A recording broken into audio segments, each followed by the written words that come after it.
थोड़ी देर पहले शांत दिख रहे मम्मी पापा फोन पर बात करके खुशी से चहकते हुए डाइनिंग रूम में नाश्ता कर रहे अपने बेटे और बहू के पास आए और आकर बोले, परसों राखी का त्योहार है तो काव्या आ रही है। अभी अभी उससे फोन पर बात हुई है।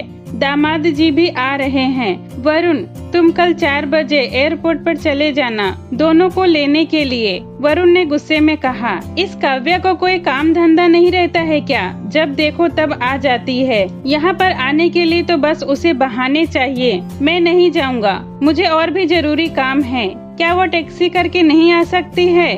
अपने बेटे के मुंह से अपनी बेटी के लिए ऐसे बोल सुनकर दोनों एकदम दंग रह गए। तब माँ ने गुस्से में कहा, तबीयत तो ठीक है ना तेरी? कैसे पागलों जैसी बातें कर रहा है? घर में 2-2 गाड़ियाँ होते हुए भी बहन को टैक्सी में आने के लिए कहता है। पापा ने भी अपनी नाराजगी जताते हुए कहा, रहने दो, मैं खुद जाकर अपनी बेटी को लेकर आऊंगा। उसे करने दो अपना काम। अभी काव्या का बाप जिंदा है और मैं नहीं चाहता कि मेरी बेटी को उसके ससुराल वालों से ताने सुनने पड़े कि इकलौती बेटी होते हुए भी उसे लेने के लिए गाड़ी नहीं भेजी या फिर उसके स्वागत में कोई कमी रह गई। तब वरुण ने गुस्से में कहा, आप दोनों समझते नहीं है मम्मी पापा। वो जब भी इस घर में आती है तो सारा दिनचर्या बिगड़ जाता है। वो तो आराम से बैठी रहती है किसी महारानी की तरह और हम सबको उसकी आओ भगत में लगना पड़ता है। मेरी पत्नी का तो पूरा दिन ही दीदी और जीजा के आगे पीछे उनके ऑर्डर पूरा करते हुए निकल जाता है। तब माँ ने कहा, आज क्या हो गया है तुझे? कैसी बहकी बहकी बातें कर रहा है? बहन है वो तेरी, कोई पराई तो नहीं है।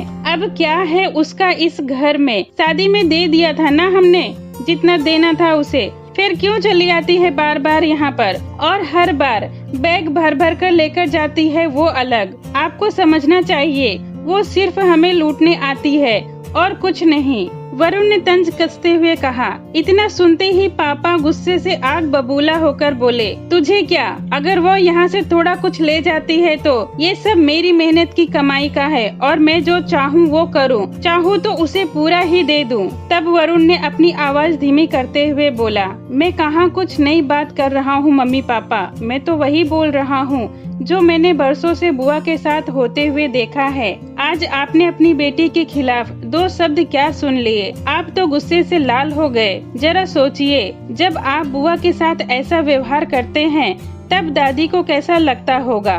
बुआ हम पर कितना जान छिड़कती हैं। आपने कभी उनके और उनके ससुराल वालों का मान सम्मान की परवाह नहीं की। उन्होंने कभी भी आपसे कुछ नहीं मांगा, बल्कि हर बार वो अपने साथ कुछ न कुछ लेकर ही आती हैं। लेकिन आपका व्यवहार कभी भी उनके लिए अच्छा नहीं रहा। वैसे भी दादाजी के देहांत के बाद से बुआ ने यहाँ आना भी कम कर दिया था और दादी ने भी आपसे कभी नहीं कहा कि मेरी बेटी को पैसे दे दो या कुछ खरीद कर दे दो। और आपने भी दादी को इतना हक नहीं दिया कि वह आपसे कह सके कि वह अपनी बेटी को कुछ दिनों के लिए अपने पास बुलाकर रहने दे। साल में एक बार राखी के त्योहार पर ही तो बुआ का आना जाना था। लेकिन जब उन्होंने मम्मी को ताना मारते हुए सुना कि वो यहाँ पर सिर्फ शगुन के पैसे की लालच में आती हैं, तब से वह राखी के त्योहार पर भी आना बंद कर दिया। दादी ने भी अपनी बेटी का ये अपमान सहन नहीं कर पाई, इसलिए वो भी गांव के पुराने घर में अकेले रहने चली गई। बुआ अपना अपमान तो सह लेती, पर आपने उनके पति का भी मान नहीं रखा, इसीलिए उन्होंने भी हमारे घर अब आना छोड़ दिया। जिस तरह काव्या इस घर की बेटी है, बुआ भी तो इसी घर की बेटी हैं। आपने 2 बेटियों में फर्क करके अच्छा नहीं किया। और रहे मेरी बात, तो मैं अपनी बहन से बहुत प्यार करता हूँ। मैंने कभी अपनी पत्नी को उसके खिलाफ गलत बोलने का हक नहीं दिया और वह बोलेगी भी नहीं। मैं खुद जाकर उसे ले आऊंगा। आपने अपनी बहन के साथ जो किया वो मैं अपनी बहन के साथ कभी नहीं करूंगा, क्योंकि मुझे मेरी बहन पर बहुत गर्व है और अपने अच्छे भाई होने पर भी। हो सके तो मेरे इन कटु शब्दों के लिए मुझे माफ कर देना। इतना कहकर वरुण अपने ऑफिस के लिए निकल गया। माँ और पापा का सिर शर्म से झुक गया।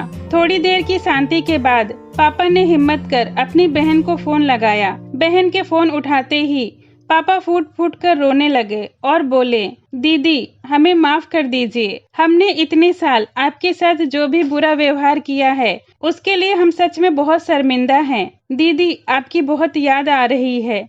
इस साल राखी बांधने के लिए आप अपने घर आ जाइए। अगर आप कहें तो मैं आ जाता हूँ आपको लेने के लिए। दूसरी तरफ दीदी भी रो रही थी। वो भाई के इन थोड़े शब्दों से ही पिघल गई और बोली, मैं तुमसे नाराज नहीं हूँ भैया। मैं तुम्हारे जीजा जी से बात करके इस साल तुम्हें राखी बांधने जरूर आऊंगी।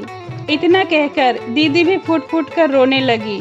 दोस्तों, बेटी तो बेटी होती है, बहन हो, बुआ हो या बेटी, तीनों में कोई फर्क नहीं करना चाहिए। इन्हीं से ही घर की शोभा होती है और इन्हीं से ही घर खुशियों से भरा रहता है। तो दोस्तों, आपको ये कहानी कैसी लगी कमेंट में जरूर बताएं। वीडियो पसंद आई हो तो लाइक करें। ऐसी ही कहानियों के लिए मेरे चैनल को सब्सक्राइब करें। ये वीडियो देखने के लिए आपका धन्यवाद।